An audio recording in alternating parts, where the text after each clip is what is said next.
Aren't you guys tired of seeing this typical anime trope where the anime MC does not bag any women in their respective show? Mainly because they're just really dense and just doesn't understand that the female characters want them. Well, at least I'm annoyed about this trope. But if you guys actually want to see me yap more about this topic, click the link in the description below. Posted a video on this recently. I guess you can consider this as a part 2, mainly because I wanted to talk about these 3 specific characters that can pull women. Before I get into the 3 specific characters, I want you guys to hit that like button, hit that shit, subscribe, and hit that bell notification so you can be notified whenever I post a new video. And if you don't hit that notification button, Typhlosion's gonna come to your house and touch you all night long. And I don't think this trope is just good because you get to see the main character just bag a bunch of females. Well, I guess when I did watch these animes, that was a big part of why I liked it, but I was in high school, okay? You can't judge me, alright? I was a growing boy. And honestly, what's great about this trope is how these MCs are pulling these women. It's low-key an underrated aspect that a lot of these shows don't get credit for. And yes, I'm mainly talking about the harem genre itself. A lot of harem animes do fall into this kind of trope, but there are some other animes out there which is not harem at all by any means, but the main character of the series builds his own harem throughout the show. And there's also some shonen shows like Bleach where our main character Ichigo bags a lot of females and is not a harem show. Yeah, Ichigo's him. And also, before I start this video, spoiler alert. The first character that we're gonna be talking about that really relates to this trope is Ayanokoji Kiyotaka. And honestly, what I like about Ayanokoji and how he bags these females is not just your typical save the damsel in distress. Well, some characters there are saving them, right? But it's more complex than that. Like, this man actually plans a whole ass scheme in order for the girl to like him. And I'm not saying that in a bad way, okay? An example of this is K. But basically, Ayanokoji figures this out and he uses this to his advantage. And I know that a lot of people in the Classroom of the Elite fan base says that Kei has Stockholm Syndrome and that's why she fell in love with Ayanokoji. But I don't really think that's it. I think it's more complex than that. Too complex for me. My dumbass brain will not comprehend the whole complexity of their relationship. But if you just look up an explanation on why Kei likes Ayanokoji on like YouTube or even go on like one of the Reddit forums, you'll find your answer there. And it explains it really well. Trust. And honestly though, the girls that he bagged also made sense too, especially with Sakura saving her from being raped and saving Honami because she had a dark past and he wanted to help her out with that dark past. And for Kushida, yeah, that crazy motherfucker, she starts to like Ayanokoji because he actually thinks that Kushida's real personality is quite funny. But what makes Ayanokoji so different and honestly so great is that not only is he just bagging these women, right? He is bagging them in the intent of using them for whatever reason it may be. Guys, Ayanokoji, this guy is 10 steps ahead. Every time he gets a girl to like him, it's for a reason, right? He wants to use him in some sort of way because honestly, we all know Ayanokoji is him and sometimes he wants to be challenged. So he uses these pawns, as he says, for whatever it may be that will benefit him. And that is why Sakura was not even useful for him, so he dropped her ass. And that's honestly the cool thing about Ayanokoji because he's not dense. He knows that all these girls likes him. He's just kind of using it in his own way. And he just doesn't give a fuck. Basically, his mindset is, if you're not useful to me, I'm gonna drop you. Which is kind of crazy to think about, but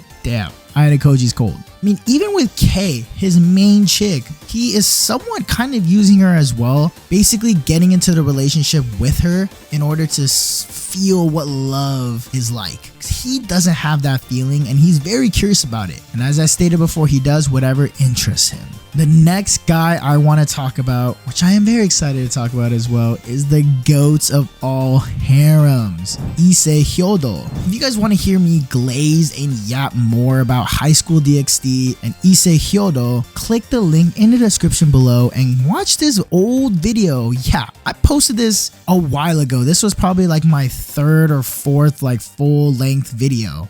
Go watch it, come back to this video so you could hear me glaze Issei some more. Yeah, Issei, man, I got so much to say about him. I mean, this guy is the OG. Like, I remember it was just yesterday that I watched 3 seasons of High School DxD back to back just because I thought Issei was so likable. Also, at the time, I got no play whatsoever. Yeah, none.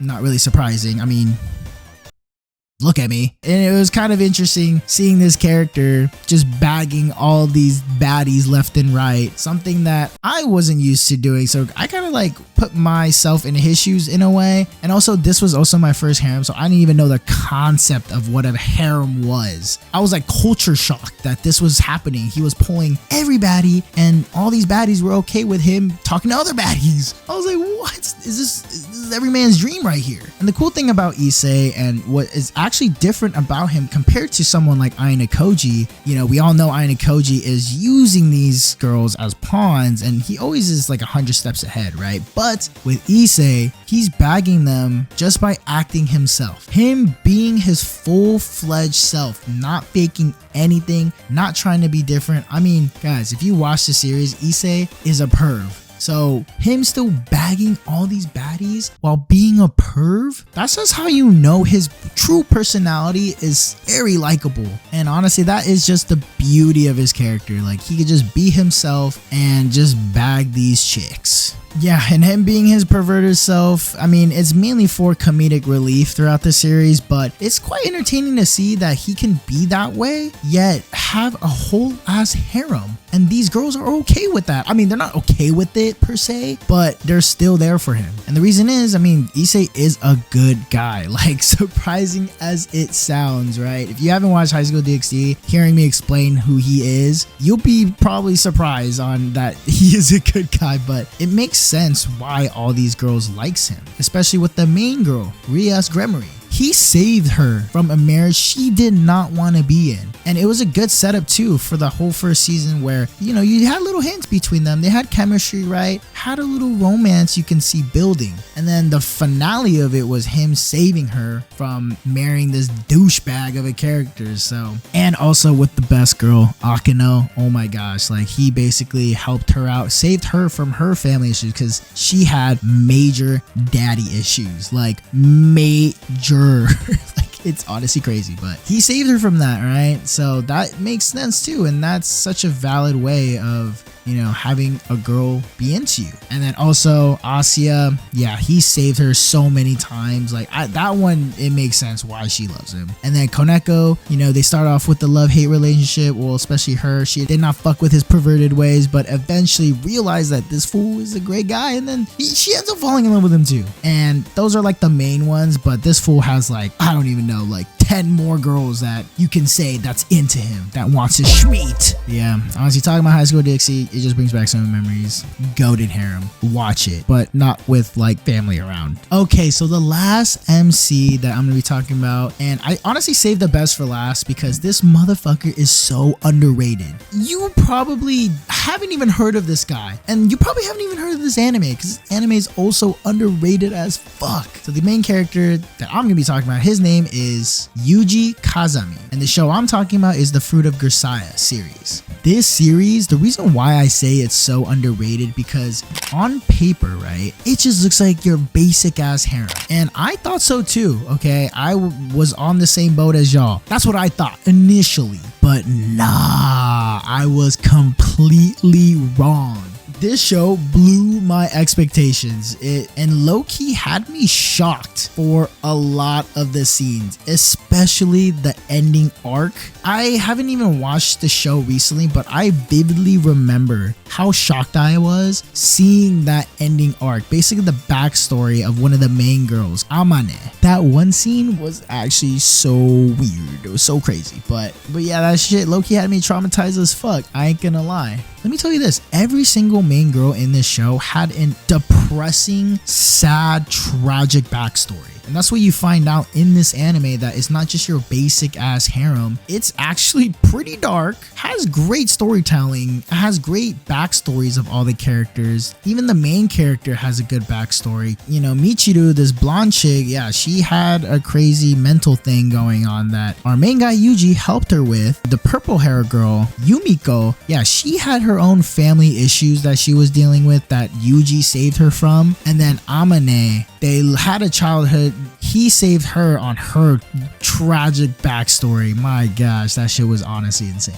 And I can say the only downside to this, right, is there's a little bit of a little Alabama shit that's going on here. Okay, look, I don't condone it, all right? I'm not saying that this was part of the great storytelling that this show offered, but it's not that crazy, okay? Okay, maybe you could just skip that part, okay?